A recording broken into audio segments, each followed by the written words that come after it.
Freebies or Shameless Grounds. Wednesdays I go to Handlebar in the Grove, and then Friday and Saturday nights after hours I'm probably at South City Diner. I know all this because I follow David on Twitter. He's on Twitter as David Wraith, and I'll watch him and I'll track him all day long. And he's always at these different places, he just said, so I didn't feel bad outing him. So if you want to stalk him, he's one of the easiest people to stalk. I'm the easiest man to find in St. Louis. Yay! Okay, here's the call. Hello, you're connected. Hi, it's Sonora. Hi, Sonora. Oh my God, that's Sonora. Sonora just Miss met you. you. Yes. Hey, Sonora, how you doing, sweetheart? I'm good. I have to admit I've been stalking you both since I left St. Louis, and it's delightful to hear your voices again. David, I want to know that you're okay after your accidental drug ingestion. Oh, that's such a good question. I'm going to cover that very soon, so that's on my list of topics for sure. He gave us all quite the scare, didn't he? Yes, he sure did, me included, and I don't even tweet. Oh my gosh, yeah. I appreciate your concern. I honestly do. Okay, we'll cover that in just a moment. Thank you so much, and I'm really glad that you... Sonora came in town recently to St. Louis, and now that she's gone, she still thinks of us. It's so sweet. Sonora's beautiful. Of course I do.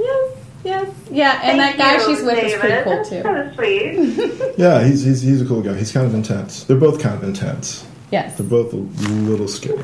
Yeah. Okay, I'm going to let you guys just go have a show. Okay. And we will talk again soon. All right, keep in touch here. We'll talk about this drugging incident here. Okay. Bye, Sonora. Okay. Bye, thanks. Okay, so my next question is, why are you so sexy? Why am I so sexy? You know, Kendra, people ask me that question all the time. David Wraith, why are you so sexy? And yet, I don't believe they really understand my sexuality. No, I'm kidding. I totally stole that from Eddie Murphy. I cannot answer the question why I'm so sexy. That's really something for other people to discuss. Okay, well, we might discuss that later. And also, I want to point out that we've never slept together. No, we've never slept together. Why not? Seriously? You want to do this now? Do we have a mutual fear? Well, Kendra, you know what? I've been asked this question before, like why I've never slept with Kendra, and yeah, we can talk about this. Before I met Kendra, I spent some quality time with some pictures of her that I downloaded from her website. So I was very attracted to Kendra from the first time I saw her, both physically and because of who she is. Like, I loved her writing, I loved her website. The first time I met Kendra, I was terrified of her. And she put me at ease right away. She's a wonderful host. She's very friendly. I did? Absolutely. It was at your party in Webster Groves, and you came up to me, you knew who I was, you introduced me to several people. Oh, yeah, that was a good fun time. You just really made me feel at home. And I met a lot of people at that party who are like still, good friends, 2 years later, who I probably would not have met without you. Mm-hmm. And I really wanted to work with you, and I really wanted to support what you were doing. And when I took those pictures of you, I guess like a year and a half, 2 years ago almost now. We did a photo shoot that you'll see one of the pictures here soon. The woman I was dating at the time asked if I was sleeping with you, if I was interested in sleeping with you. And it had been so long since I'd ever really thought about the possibility of it. And I told her that the reason I, really wasn't pursuing a sexual relationship with Kendra is because I loved Kendra's mind. I loved what she was doing. I thought she was doing something totally unique. And I wanted to be part of that. I didn't want to muddy the waters with sex because there's plenty of people to have sex with, but there was no one else at the time doing anything I thought remotely like what Kendra was doing. Wow, that's so deep. Oh my gosh, that wasn't the answer I was expecting at all, but I like it very much so, more than the one that I was thinking might happen. What were you expecting? I don't know, but I feel the same way in that I think that we're super forces and there's a mission going on and I don't want to mess it up. Exactly. Is that about right? Exactly. Okay. Yeah, and I just have this really deep fondness and affection for you that feels like, sometimes I feel like I have this polyamorous family, but it's not necessarily sexual, but it's this intimate sort of thing, and so that's where I'm at. So. Well, I refer to you all the time as my sister.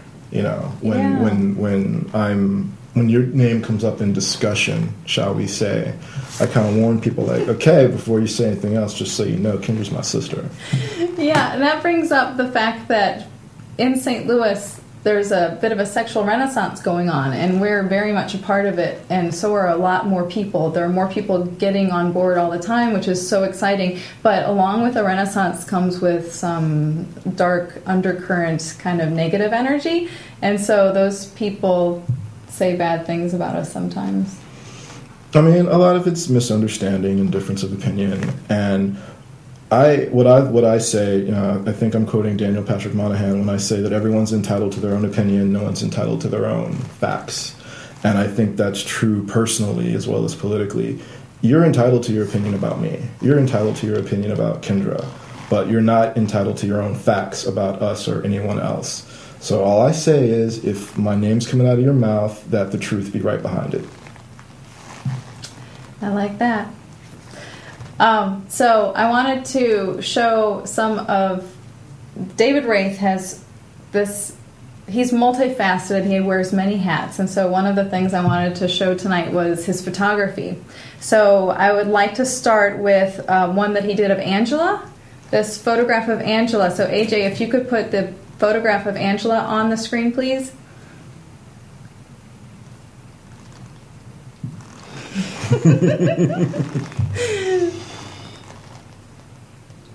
Okay, he's going to pull it up here in just a second.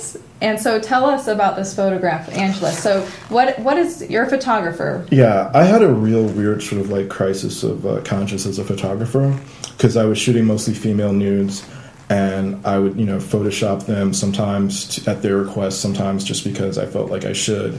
And I started, as I was pursuing more models, a lot of really beautiful and attractive women were telling me that they were, you know, uncomfortable posing. And, you know, that's fine. I mean, I'm not trying to pressure anyone. But they would specifically cite, like, things their boyfriends or their husbands or their fathers or their brothers or friends had told them that it hurt their, you know, self-esteem and their body image. And I really kind of asked myself, am I part of the solution or am I part of the problem with, you know, the models that I choose, the way that I might Photoshop them, what have you. So when I did the shoot with Angela, I made a point of no backdrop, one light, you know, no Photoshop other than taking it from, you know, color to black and white. And that's why it's called Angela Raw, because the photography is really raw. There's not a lot of gimmicks. Oh, Angela. Uh-oh, I need to get out of the way. Oh, wait.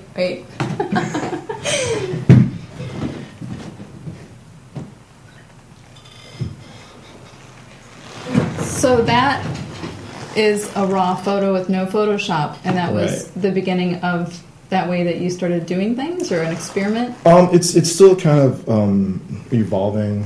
I recently took a photo of a woman who's a breast cancer survivor who was very adamant that her mastectomy scars show, and I was about to like Photoshop out. She had some acne, like some under her makeup. She could tell you she had a little bit of acne, and I started to Photoshop it out. And I realized, well, that's completely counter to what this photo is supposed to mean. Like, why would I, you know, airbrush away her acne and leave her mastectomy scar? So it's not like I'm never going to use Photoshop in the future to, like, enhance anyone's, you know, appearance. I Photoshop out my forehead scars all the time. Mm-hmm. But it's just, I read a lot of books about body image while you I did? was, yeah. There's a book called Body Outlaws. There's a wonderful book of photography called This Is How I Look, and it's just photographs of all different women at all different ages and sizes. I got a book specifically of topless portraits of breast cancer survivors. And so I read all these books and looked at all these photos to kind of be conscious of what I was doing. And it's still something that I'm kind of working with. I don't know what direction my photography is going to go. Mm-hmm. Well, I know that in fact, I asked right before about if you photoshopped the picture of me, and you said you hadn't. But for me, if it's a temporary sort of thing, if it's a bruise or something that's not part of it, then I like to have that photoshopped. But I don't like parts of my skin photoshopped off or something. You know? So that's how I kind of feel. That temporary is not a big deal. I think it's kind of, you know, it's very weird to like take things away from people, even if it's just digitally. It's almost like you're amputating them. Whoa, even a bruise or a blemish? Well, no, because that's not taking something away. Okay. They still have their biceps like the same physical silhouette, the same physical mass and shape. Whereas when you're like, slimming the hips or slimming the legs, it's like you're really amputating parts of them, and I think that I have a real problem with that. Mutilating. Yeah. It's kind of weird. Yeah, I've seen some of that on those magazines. How about this one that you took of Marie? Can we put the one of Marie on here, because that's a friend of both of ours, and she's an erotic author. Yeah, she's one of the people that I met the day I met you, and she's an author. So I decided to take a page of one of her books and sort of superimpose her over it, so it looks like she's in front of a giant page from one of her novels. And that's one of the things I like to do is capture the person. And a lot of the pictures that I take are very specific to the person I'm taking it of. Like if Marie had said no, I don't know if this picture would exist. Maybe another writer somewhere down the line, but I wouldn't have gone out and found a model who looked like Marie and put her in front of a page from a book, because it's very important to me that this is a portrait of a writer. She is so sexy looking. Yeah, I was really happy with that photo. I think she looks really awesome in it. Yeah. Wow. I want to photograph her again. I've been bugging her.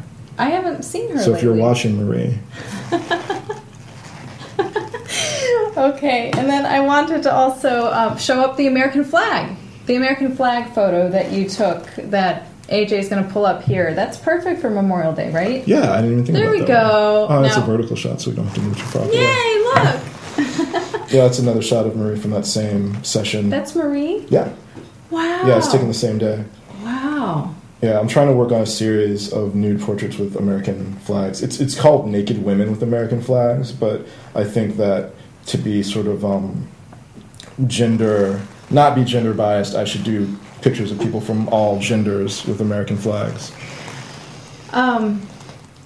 I thought this picture was some sort of stock photo or something from Rolling Stones. Well, thank you, but no. And so when I saw it was part of the stuff you wanted to show, I was like, what? Yeah, I have a very strange fetish gorgeous. About naked women with American flags.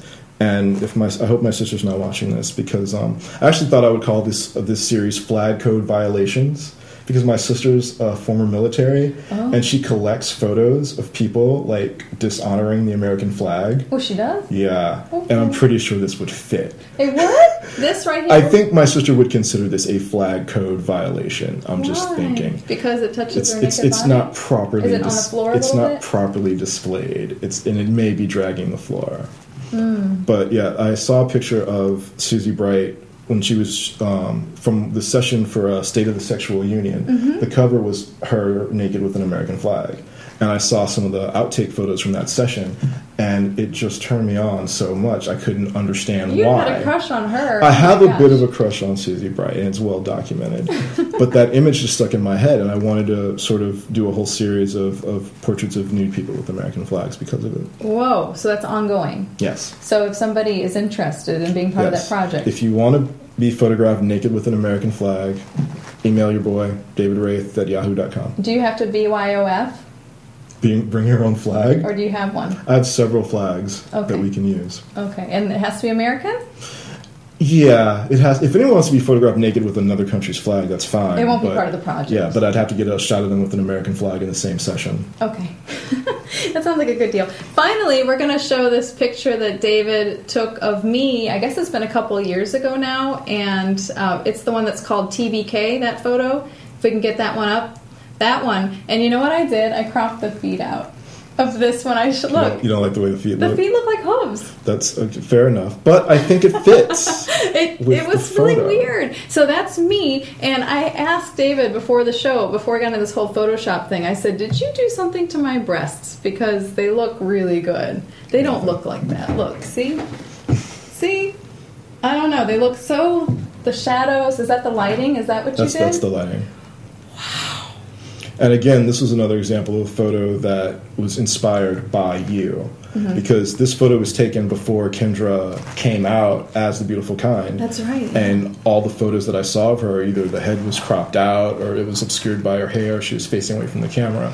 And so I wanted a photo where she could be anonymous without, cropping